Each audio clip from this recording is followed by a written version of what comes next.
The criminal investigation led to an attempt to execute a search warrant at the offices and home of Mr. Levy. Mr. McGrail's assertion is that a series of events was set in motion which led to pressure on him to retire early.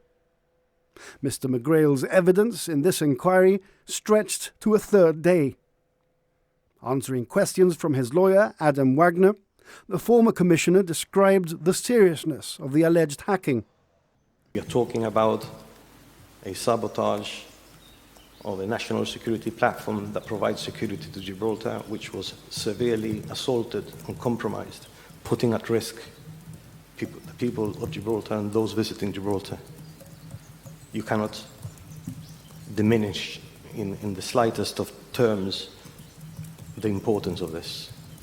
Throughout the inquiry, lawyers have questioned witnesses about the relationship between Mr. Levy and the Chief Minister. As he took the witness chair, Mr. Levy denied he had used his personal relationship with the Chief Minister to further his business interests. Mr. Levy said he was a close personal friend of Fabian Picardo's, but he knew what the red lines were. Mr. McGrail and the lead investigator at the time, Superintendent Paul Richardson, both said they had pushed for the execution of a search warrant because they were concerned about the destruction of evidence. But Mr. Levy said such concerns were entirely baseless. What alarmed me was the way they came with a warrant, and from what I have read, because he was going to destroy his... What evidence did they have of that? I'm telling you, in my view, and I repeat it, I'm sorry, the investigation was fundamentally flawed. Patrick Gibbs, KC, who represents Mr. Richardson, pressed Mr. Levy on the absence of any WhatsApp messages at the time between him and the Chief Minister.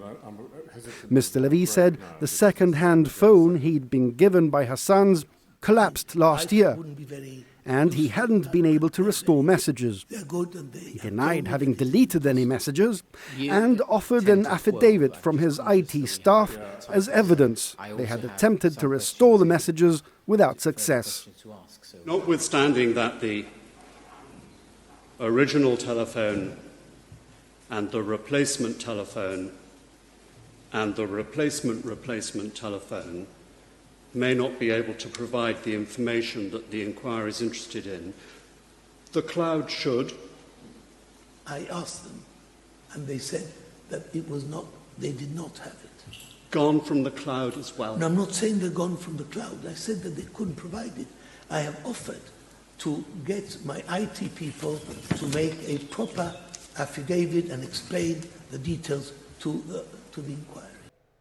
Time and again, Mr. Levy said the investigation in which he was a suspect was fundamentally flawed. When pressed to explain what he meant by this, he said the investigation was led by the competitors to 36 North in the NSIS contract. In fairness to you, I would like to offer you the opportunity to explain why you consider that the investigation was flawed. Well, primarily because it was led not by the police. It was led by the competitor to 36 North. And I don't want to say any more because matters are being looked at. The inquiry continues tomorrow, where more evidence will be heard, this time from Luis Baglietto KC, another partner of Hassan's.